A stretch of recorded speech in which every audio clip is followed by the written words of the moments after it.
Deba music. Deba music. Deba music. Deba music.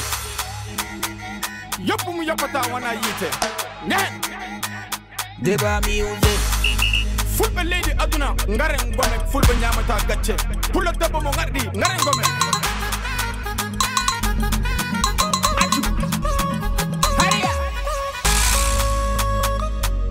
Bana bajawade. Pull up tabo ana muji. Yopu mu yopata wana yite. Ne. Fila me donge. Fila me donge.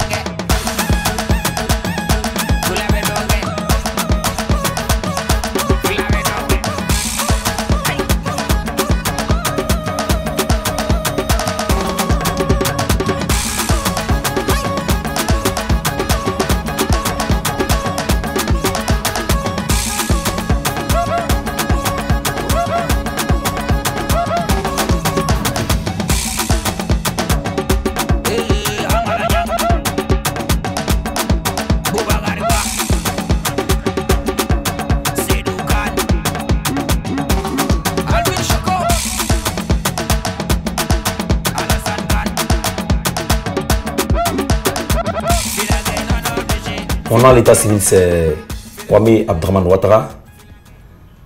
Pour beaucoup de personnes, Abou Denon DJ, artiste, poète, slameur. Mon entrée dans le monde des DJ, faudrait dire que depuis que je suis petit, il y avait un maquis en face de chez nous et mes parents n'aimaient pas vraiment l'idée que je fréquente cet espace-là. Et moi, j'étais vraiment impressionné parce que ces personnes faisaient ces DJ-là. Voir une table avec beaucoup de boutons, comment ils arrivent à maîtriser tout ça. Je trouvais ça intéressant, je suis rentré, j'ai aimé le métier et voilà, je l'ai pris à bras le corps.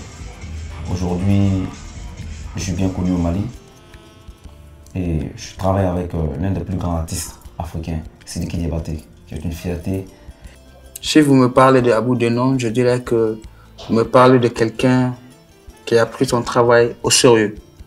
Que par la qualité de son travail, c'est moi je l'ai cherché à le voir et j'ai cherché à travailler avec lui car j'ai vu qu'il était très bien dans ses mix, il était précis dans ce qu'il fait. Il nous a répondu positivement, il nous a suivis positivement et c'était clair et très net. Oui, je l'ai rencontré il y a quelques années, on va dire 2 ans précisément, quand j'avais la gestion d'un club ici. Le Diamant, pour citer. C'est comme ça que j'ai côtoyé ce garçon et en qui j'ai cru, j'ai vu beaucoup de choses en lui, j'ai trouvé qu'il avait du potentiel. Et aussi, lui aussi, c'est quelqu'un qui a faim d'apprendre, qui a toujours envie d'aller plus loin dans ce métier. Le DJ, sans prétention, fait partie, est une des chevilles importantes, des chevilles ouvrières d'une discothèque, vous comprenez? Donc Abou, c'est quelqu'un, je pense qu'aujourd'hui, il est en train de dépasser ce cap. Au-delà de jouer en boîte, il accompagne un artiste de talent, un artiste de renom. Et que je suis très content et je ne peux que l'encourager. J'ai vu un peu Abou moi-même quand j'avais son âge, quoi. Après, il y a eu l'épisode de la création de l'association. On a créé l'association, j'ai été élu président, après on a mis sur pied les projets qui étaient d'abord le festival et ensuite le concours. Et le concours, Abou a été premier sans surprise parce qu'il avait déjà une longueur d'avance sur les autres. Ça dit qu'il prenait la peine avec l'argent qu'il gagnait pour acheter du matériel. Est-ce que tu vois? Donc aujourd'hui, ça ne m'étonne pas quand je vois Abou, mon petit, qui est meilleur DJ du Mali de 2018, aujourd'hui DJ attitré de Sidiki Diabaté. Moi, je ne dirais pas qu'Abou est l'un des meilleurs DJ du Mali, je dirais qu'Abou est l'un des meilleurs DJ d'Afrique. Dans tout ce qu'on fait, il faut avoir envie d'évoluer, pas stagner, tu vois. Au-delà d'être un très bon DJ, un très bon animateur, parce qu'il a une très belle voix, aussi, il s'est intéressé au beatmaker, vous savez. Dans tout ce qu'on fait, il faut que ça évolue parce qu'il y a toujours une nouvelle génération qui arrive pour prendre l'ancienne place. Donc, si vous comprenez qu'il faut évoluer pour que, quand il y a un vide, que les jeunes puissent s'installer, et que de savoir qu'il s'est intéressé à la production. La production, par définition, c'est pouvoir composer des rythmes, des musiques et tout ça. S'intéresser au beatmaking, vraiment, j'étais très fier. Et surtout de savoir qu'il est avec Sidi qui fait pour moi de Sidi qui est un garçon très intelligent. Parce qu'il a ouvert là la porte à un métier que les gens sous-estiment encore un peu en Afrique et que la place de DJ derrière un artiste, c'est que devraient faire tous les autres artistes, avoir un très bon DJ derrière, ça aide beaucoup. Denon, comment ça va? Oui, bien. Voilà, on te voit. Et puis, tu es disponible. Je devrais le voir un truc là, tu vois.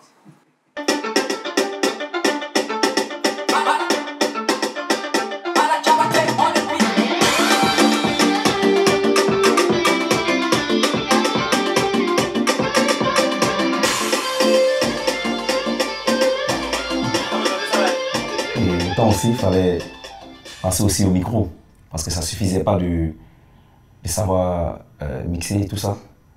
Je ne suis pas très bon chanteur, mais depuis l'école, j'étais très bien en écrit. J'ai fait plusieurs chansons coupées, décalées du côté de la Côte d'Ivoire. Après, je suis revenu au Mali. Et c'est un ami qui m'a poussé à la poésie. Un jour, il m'a dit non, Abou, il faudrait que tu te mettes à la poésie. Écris une lettre pour ta mère, mets-la sur une musique et tu verras que j'ai raison. J'ai suivi ses conseils, j'ai écrit.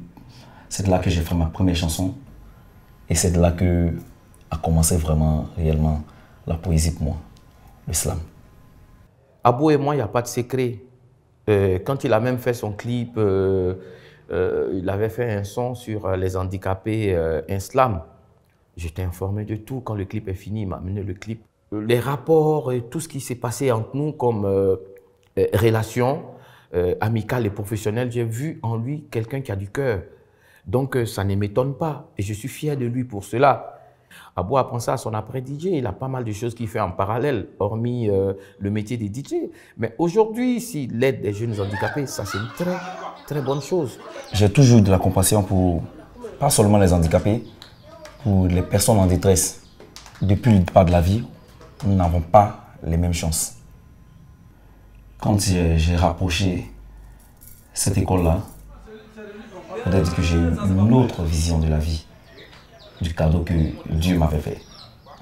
Donc j'ai décidé de les aider comme je pouvais, déjà en faisant des dons. Je ne suis pas riche, j'ai pas assez d'argent, comme tout le monde le voit, mais je crois qu'on n'a pas besoin d'être riche, d'être connu pour pouvoir aider les autres. J'ai décidé de donner 20% de tout ce que je reçois comme cachet, c'est-à-dire quand je fais mes voyages, quand j'ai des contrats ici. Et j'achète ce que je me dis le produit de première nécessité. J'aimerais faire plus. Donc, c'est la raison pour laquelle j'ai décidé de communiquer sur cette école pour qu'ils puissent recevoir vraiment l'aide qu'il faut. Le bienfait paye toujours. Et moi, je pense que s'il choisit d'investir dans ce qu'il gagne, parce que vous savez, être DJ, c'est très difficile en Afrique. Et avoir de l'argent pour faire des dons avec, c'est d'être humain. Et je pense que Dieu va le rendre. Ce n'est pas à moi de dire c'est bon ou pas. Parce que c'est des enfants qui n'ont pas de père ni de mère, qui n'ont pas eu cette chance. Et si lui, il leur donne la chance de rire, de rigoler, d'être un père pour eux, les acheter à manger, c'est vraiment noble comme geste et grand comme geste. Et je le soutiendrai. Mes projets immédiats, d'abord pour l'école, c'est d'emmener mes amis à aller voir l'école. Sidiki Diabaté, Barou Fofana, Brindiara et j'en passe. L'appel que j'aimerais vraiment lancer, ce n'est pas seulement pour cette école, c'est que nous avons pour habitude d'aider les gens qui ont déjà réussi. Les gens donnent à ceux qui en ont déjà. Et avec ce que vous-même vous avez vu, il y a des personnes qui ont vraiment besoin d'aide. s'ils sont là, ils ont besoin d'amour, ils ont besoin de considération parce que ce sont des personnes comme nous. Ils veulent vivre aussi. Ils veulent apporter aussi les touches à cette société. Donc, tendons-leur la main. Je vais essayer de le suivre, de le prendre comme un exemple et essayer d'amener des gens aussi qui peuvent encore aider Abou, qui n'est pas moi aussi, le suivre et l'aider à prendre ses enfants en charge. Parce que, comme on le dit, c'est Dieu seul qui peut prendre en charge un homme. Allah qu'il est monsieur Bokeh. Il y a déjà le groupe Couleur Jazzy qui a décidé de donner des cours gratuitement pendant une année. Et aussi l'association des DJ du Mali, la DGM, qui a aussi ouvert ses bras à ces enfants-là. Pour tous ceux qui, parmi ces enfants, ceux qui souhaiteraient être DJ comme moi, voilà, on pourra les aider. Moi, je suis formateur, donc. Et j'aimerais dire aussi merci à toutes ces organisations qui portent une aide sincère et franche à ces handicapés-là. Je pense à Handicap International, je pense à Servi de Maman Henriette Konan-Didier, et j'en passe. Qui est Abou? Abou est ce jeune DJ très dynamique et engagé pour la cause des personnes handicapées et qui n'a de cesse penser au bien-être des enfants handicapés. Voilà pourquoi aujourd'hui nous avons reçu de lui un don qui est très significatif en sens parce qu'au-delà de la matière du riz et de l'huile qu'il nous apporte, c'est un besoin réel qui s'imposait dans un internat où les enfants ils doivent manger. Donc les repas qu'il nous offre, le riz qu'il nous offre vient vraiment à point. Et nous le remercions infiniment